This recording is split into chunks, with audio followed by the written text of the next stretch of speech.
Bueno, pues en un curso de patología digital no podía faltar una charla puramente virtual, así que vamos a por ello. Eh, yo soy Álvaro Herbí, soy responsable del departamento de I+D+I de HT Médica, un grupo de diagnóstico con más de 25 centros propios de radiología y de anatomía patológica. Y lo que vamos a hablar hoy es de un estudio que hemos hecho recientemente para tener visibilidad sobre cómo es el futuro de esta especialidad a la luz de los desarrollos que están aconteciendo y que van a llegar en el ámbito de la inteligencia artificial, ¿no? Agradecer también mucho a los organizadores del curso por contar conmigo y esta amable invitación y bueno, vamos a por ello. Bien, se está hablando mucho en el curso de patología digital, de digitalización y también de inteligencia artificial, ¿no? Una vez que ya tenemos tenemos un servicio digitalizado, pues lo que podemos hacer es añadir una capa adicional de inteligencia artificial que va a añadir eficiencia al diagnóstico, va a eficientar los flujos de trabajo en general y va a permitir, bueno, pues otras virtudes como estandarizar el diagnóstico, disminuir costes, llevar a cabo en definitiva pues, flujos clínicos más estandarizados, ágiles y efectivos, ¿no?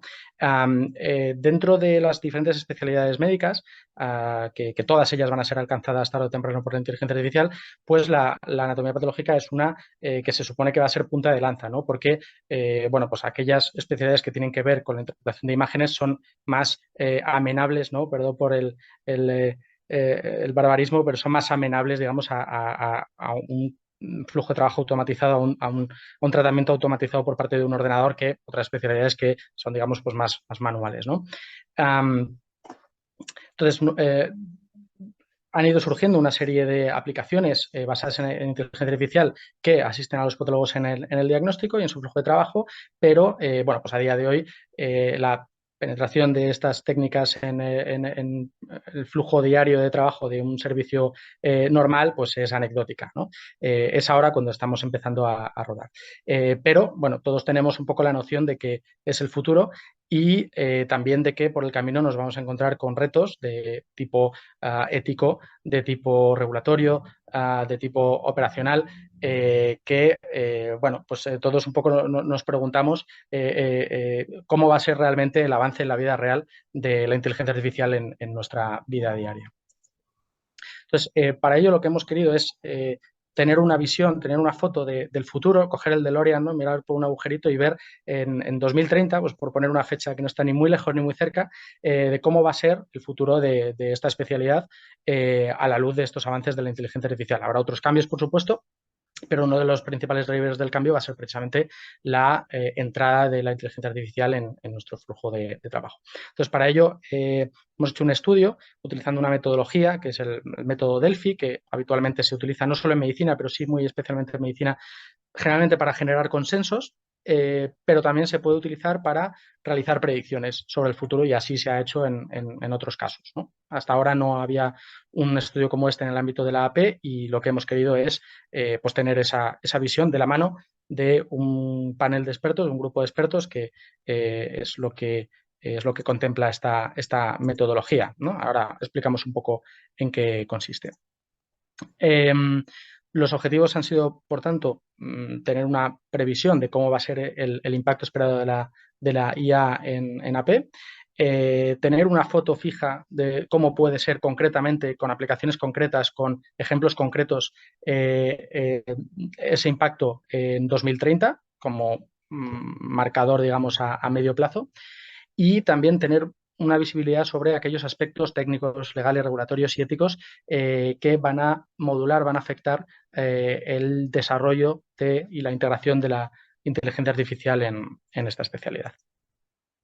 Entonces, bueno, el método Delphi consiste en la generación de un panel de expertos con unos criterios de inclusión X, a los que se les van a lanzar una serie de preguntas. Entonces, sobre esas preguntas va a haber un debate, es un debate anónimo, en el que bueno, pues los expertos van a generar su visión sobre las preguntas sometidas a examen y es un proceso iterativo en el que, de forma anónima, insistimos, el resto del panel de expertos van a tener acceso a las respuestas del resto de expertos y en base a ello van a poder reconsiderar su posición, ¿no? De tal manera que en ese flujo iterativo al final se tiende a llegar a un consenso y ese consenso se ha demostrado que está más cerca de la realidad de lo que podría ser pues, una encuesta normal, ¿no? O un estudio predictivo, vamos, normal y corriente sin este flujo de trabajo iterativo que es el método Delphi.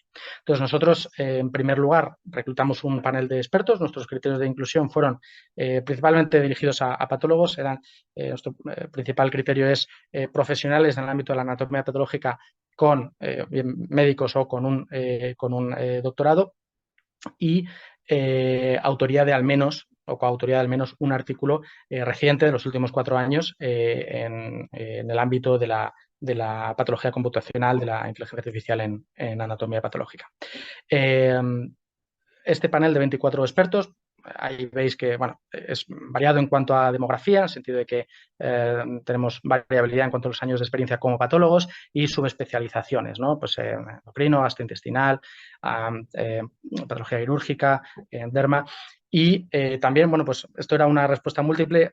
Hay no pocos de ellos, no pocos de estos 24, concretamente un tercio, que se identificaban como subespecializados ya en informática, patología computacional, patología digital, ¿no? Es un panel totalmente internacional. De estos 24 panelistas, 12, es decir, la mitad, proceden de Estados Unidos y el resto pues, de diferentes países. En Europa en España, perdón, tenemos 2 representantes. Luego, bueno, pues en países como Suecia, Países Bajos, Italia, Japón, Reino Unido, Nueva Zelanda. Con lo cual, bueno, pues con ese sesgo inevitable de selección también, pero tenemos una variabilidad geográfica que nos permitía un poco, bueno, pues extraer conclusiones interesantes.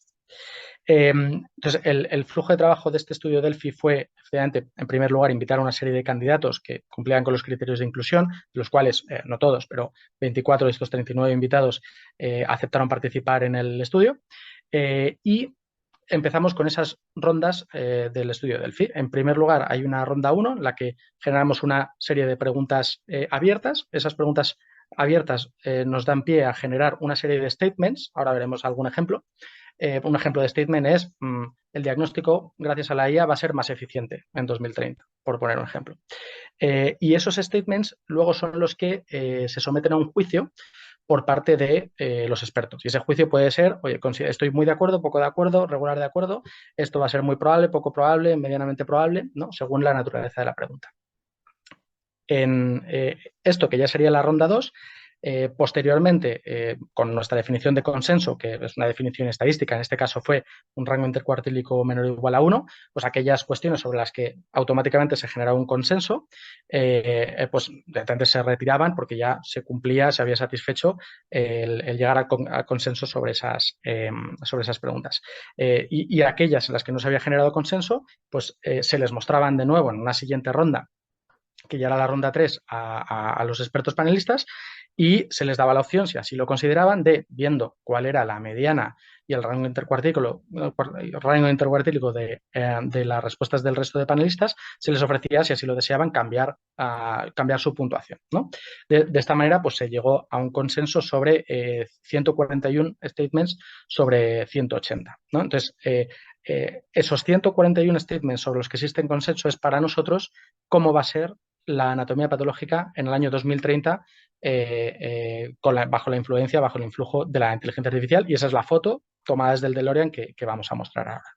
En primer lugar, bueno, en la ronda 1 lanzamos una serie de preguntas con final abierto, ¿no? De predicciones para el futuro, aplicaciones concretas de la IA en patología y aspectos éticos o regulatorios de interés, ¿no? Pues, por ejemplo, preguntábamos de aquí a 2030, ¿en qué KPIs, en qué indicadores relacionados con la patología cree usted que la inteligencia artificial tendrá un impacto positivo?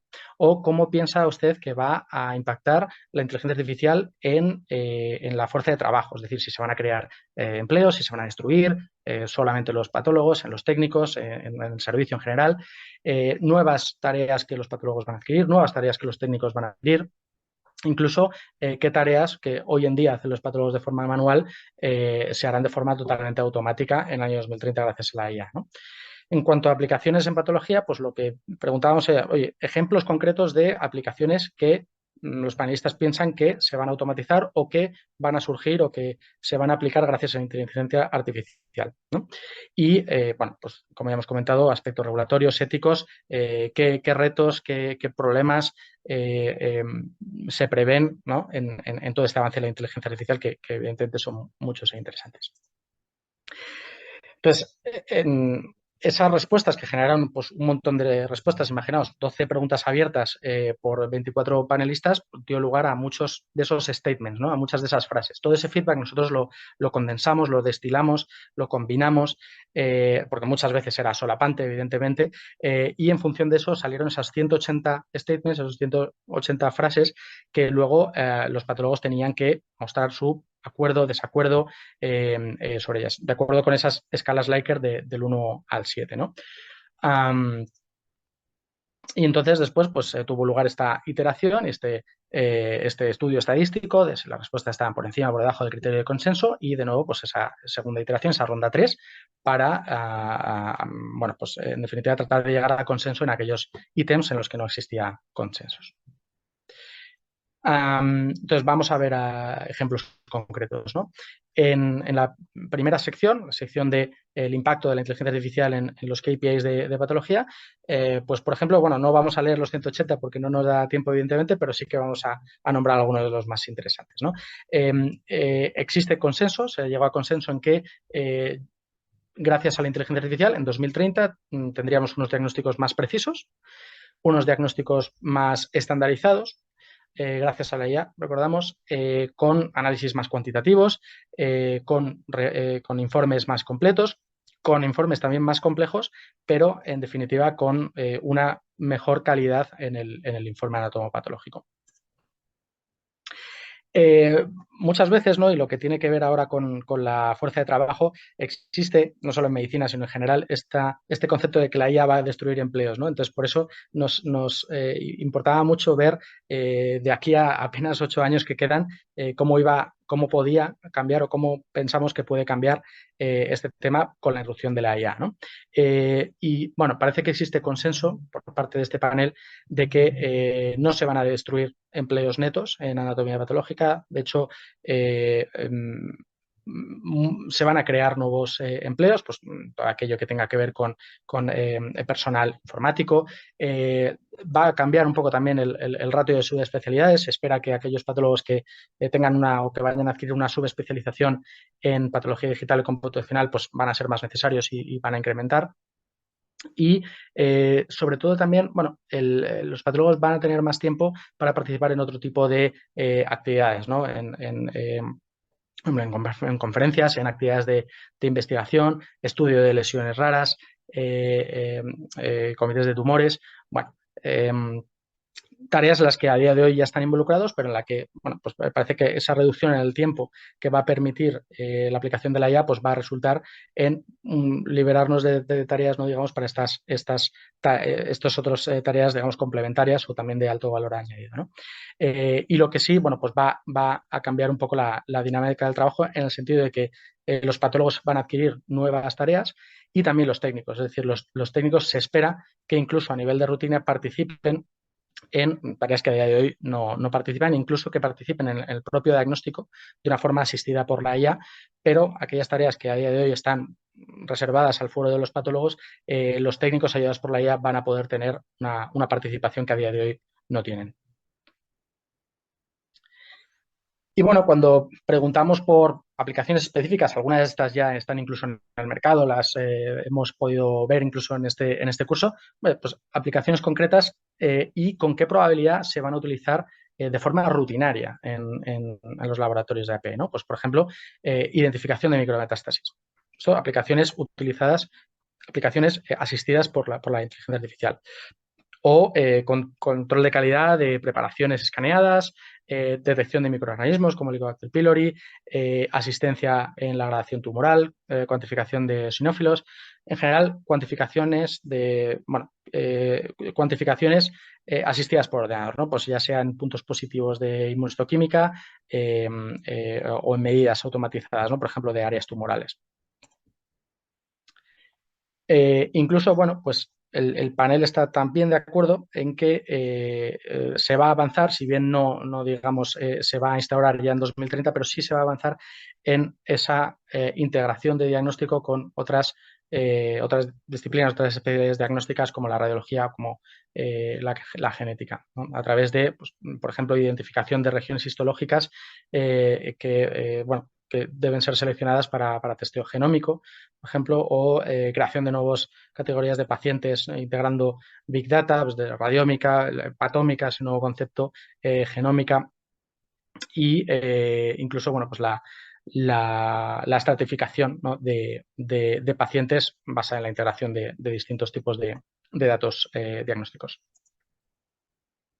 Incluso, quizás lo más interesante y llamativo es que existe también consenso sobre que hay tareas que no solo los patólogos se van a dejar asistir por la inteligencia artificial, sino que hay tareas que hoy en día se realizan de forma manual que van a ser completamente delegadas a la inteligencia artificial. Así es la visión del panel, ¿no?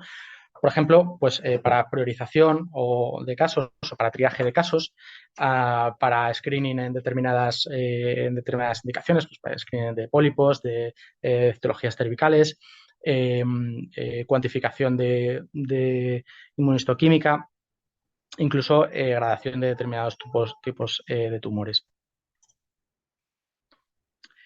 Y bueno, pues también muy interesante qué aspectos, digamos, suscitarán problemas durante este desarrollo desde el punto de vista ético o regulatorio, ¿no? Pues sobre todo, qué pasa cuando algo sale mal, ¿no? Un patólogo lleva a cabo un diagnóstico asistido por la IA y ese diagnóstico es incorrecto, ¿no? Es culpa del patólogo, es culpa del fabricante del algoritmo, es culpa de la institución. Esas dudas, pues sin duda está ahí, va a suscitar una serie de debates, habrá casos de los que se hablen, habrá casos llamativos y, bueno, pues no obstante, lo que sí que se espera es que los organismos regulatorios pues tomen la palabra y sobre este camino pues emitan directrices adaptadas a la inteligencia artificial, porque dentro del diagnóstico, bueno, pues cualquier dispositivo de diagnóstico evidentemente tiene su recorrido regulatorio, pero un algoritmo de inteligencia artificial es algo más vivo, es algo más inmediato y es algo que debe tener, o así se estima, ¿no? Pues su propio recorrido y sus reglas particulares. Como conclusiones, bueno, pues hemos realizado un estudio Delphi que nos ha dado una foto de cómo va a ser en 2030 esta especialidad en cuanto a resultados, Key Performance Indicators relacionados con el diagnóstico anatomopatológico, eh, sobre la fuerza de trabajo y sobre aplicaciones concretas que se van a realizar, incluso que van a poder suplantar en algunos casos al patólogo. Y en definitiva también bueno, pues aquellos planteamientos éticos y regulatorios que se van a generar. El ratio de conceptos de ítems de statement sobre el que se ha generado consenso es alto, con 140 sobre 180 ítems, de cerca de un 80%. Y bueno, particularmente existe un fuerte consenso en que la IA va a mejorar la precisión diagnóstica de los diagnósticos y en definitiva que también se va a transformar la propia subespecialidad de patólogos expertos en lo digital y en lo computacional, ¿no? Incluso, bueno, pues como decíamos, con tareas que van a ser totalmente delegadas a algoritmos de inteligencia artificial. No obstante, también es interesante ver aquellos ítems, aquellos segments en los que no se ha generado consenso, es decir, donde no nos hemos puesto de acuerdo en qué va a ocurrir en torno al futuro, ¿no?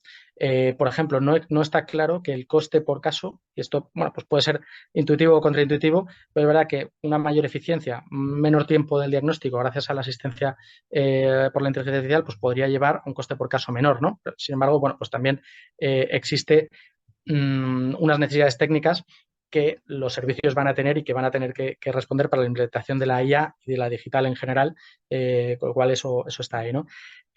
Tampoco está claro el papel que va a tener el algoritmo frente al patólogo, es decir, si vamos a ir hacia algoritmos finalistas o vamos a ir hacia una participación del patólogo en todas las tomas de decisión. y pues también el grado de explicabilidad de un diagnóstico arrojado por un algoritmo, ¿no? Esa naturaleza de caja negra que no sabemos si los patólogos van a ser conscientes de cuando se dejan aconsejar por un algoritmo realmente qué es lo que está viendo el algoritmo y si existe un racional detrás para ello, ¿no? Incluso, pues tampoco se han puesto de acuerdo el panel sobre si los patólogos van a permitir, van a consentir o van a realizar diagnósticos contra su propio criterio debido al output de un algoritmo de IA, que es algo que puede suceder. ¿Vale? Tampoco existe consenso sobre si, claro, un flujo de trabajo con inteligencia artificial va a poder suplantar al patólogo hasta el punto de que no sea necesaria su participación en diagnósticos donde hoy es imprescindible, ¿no? Incluso que los patólogos puedan sufrir un deskilling, ¿no? Una pérdida de habilidades. Probablemente no se ponen de acuerdo porque habrá algunas habilidades que posiblemente pierdan y otras habilidades nuevas que se van a generar, ¿no? Bueno, en definitiva, pues estos apartados con falta de consenso, pues no reflejan sino la incertidumbre que en estos próximos años vamos a tener, pero bueno, que conforme se vayan dando este camino, pues iremos disipando estas dudas y tendremos una foto más clara de cómo, porque esa es la cuestión, el cómo la inteligencia artificial va a transformar esta especialidad. Pues nada más, muchas gracias, espero que les haya resultado interesante y sigamos con el curso.